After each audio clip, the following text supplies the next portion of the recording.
नमस्कार, मैं हूं सुरेश झा। सुप्रीम कोर्ट के मुख्य न्यायाधीश एनवी रमन्ना साहब ने पिछले दिनों मीडिया को लेकर जो बात कही है वो बहुत ही शर्मसार करने वाली है। उन्होंने न सिर्फ गोदी मीडिया कहा बल्कि इशारों में मीडिया को बहुत कुछ कह दिया। अब मीडिया को अपने गिरबान में झांकना पड़ेगा कि आखिर ये बात रमन्ना साहब ने कही तो क्यों कही, आखिर कहां कमी रह गई। क्योंकि मीडिया जो लोकतंत्र का चौथा स्तंभ है, लोग मीडिया को मानते हैं। मीडिया जो जनता की खबरें दिखाता है, लेकिन आजकल चैनलों में, प्रिंट में जो खबरें चल रही हैं उसको लेकर सुप्रीम कोर्ट के मुख्य न्यायाधीश भी खासे आहत है। आज इसी विषय पर हमारे साथ बातचीत करने के लिए मौजूद हैं कानून के जानकार हैं वीरेंद्र प्रताप सिंह चरक। इनसे बातचीत करेंगे और जानने की कोशिश करेंगे कि एनवी रमन्ना जो सुप्रीम कोर्ट के मुख्य न्यायाधीश हैं, उन्होंने जो बात कही मीडिया को लेकर, आखिर उसके मायने क्या। सर, आपका बहुत बहुत स्वागत है हमारे चैनल में।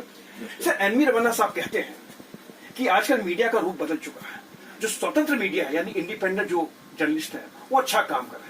आखिर उन्होंने बात क्यों कही होगी? देखिए, इसमें रमन्ना साहब जो है चीफ जस्टिस इंडिया, उनकी जुडिशियल साइड पे एक बड़ी लंबी यात्रा रही है उनकी। एक प्रैक्टिसिंग एडवोकेट से आगे बढ़कर वो आगे आए वहां पर और देश के सर्वोच्च पद पर रहे। वो पेशे से इनिशियली उनके कैरियर का स्टार्ट जो था वो पत्रकार थे।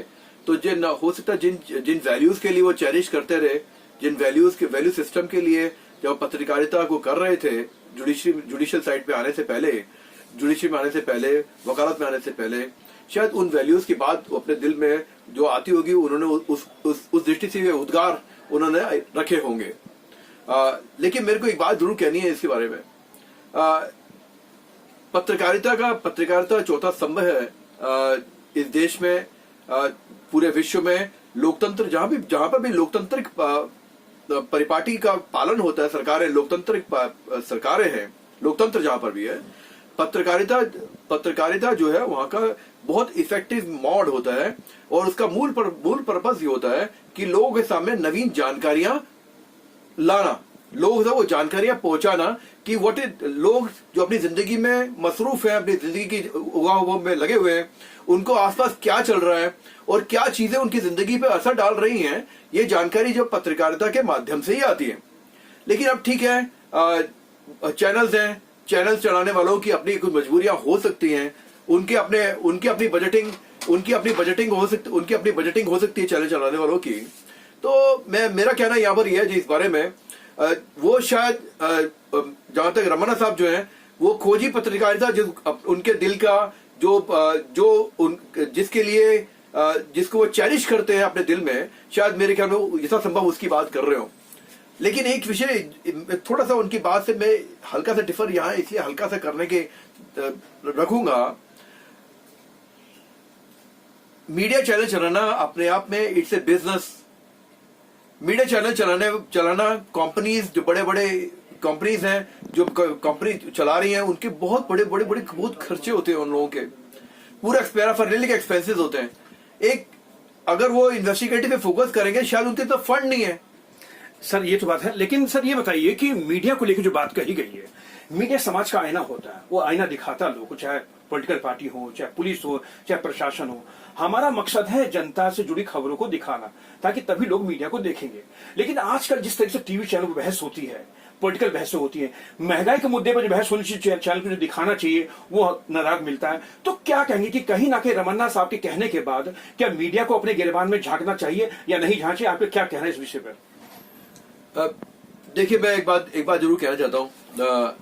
आज आपकी इस बात से मैं सहमत हूँ कि जो टीवी डिबेट्स वगैरह होती हैं, मेरे को काफी समय से ऐसा महसूस हो रहा है, देख भी रहे हैं हम लोग, महसूस करते हैं, टीवी डिबेट्स में कोई स्टैंडर्ड नहीं है।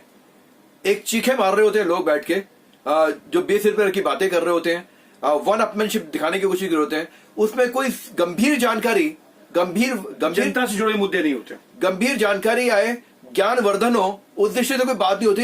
एक पक्ष और विपक्ष करके जैसे जूतम पैदार हो रही है, गली मोहल्ले की बातचीत हो रही है, वो स्तर हो गया। और इसलिए कम से कम कई मेरे मित्र जो हैं, जो बुद्धिजीवी मित्र हैं, और उनका ये कहना भी है इस बारे में कि हमने टीवी डिबेट देखना बंद ही कर दिया हमने। चलिए सर, आपका टीवी डिबेट देखना बंद कर दिया, लेकिन सर मीडिया के अंदर आप देखते हैं कि जनता से जुड़ी जो खबरें आनी चाहिए नहीं आती हैं।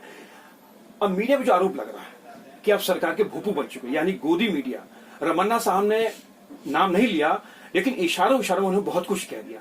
तो क्या कहेंगे कि सरकार का जो काम है, सरकार काम करे, लेकिन आप सरकार के भोपू बन जाएंगे तो क्या मीडिया वही मीडिया रहेगा?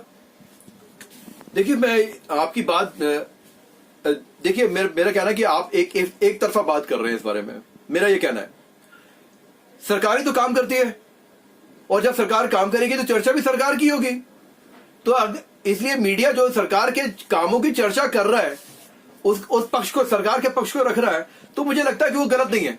हाँ, उस पक्ष के विषय में। सर, आपका बहुत बहुत धन्यवाद। ये थे कानून के जानकार वीरेंद्र प्रताप सिंह चरक, जो हमारे साथ बातचीत कर रहे थे। आजादी से पहले जो मीडिया का रोल था वो था आजादी दिलाना, क्योंकि उसमें ब्रिटिश का शासन था। ब्रिटिश शासन के खिलाफ अखबारों में लिखा जाता था, सरकार हिलती थी।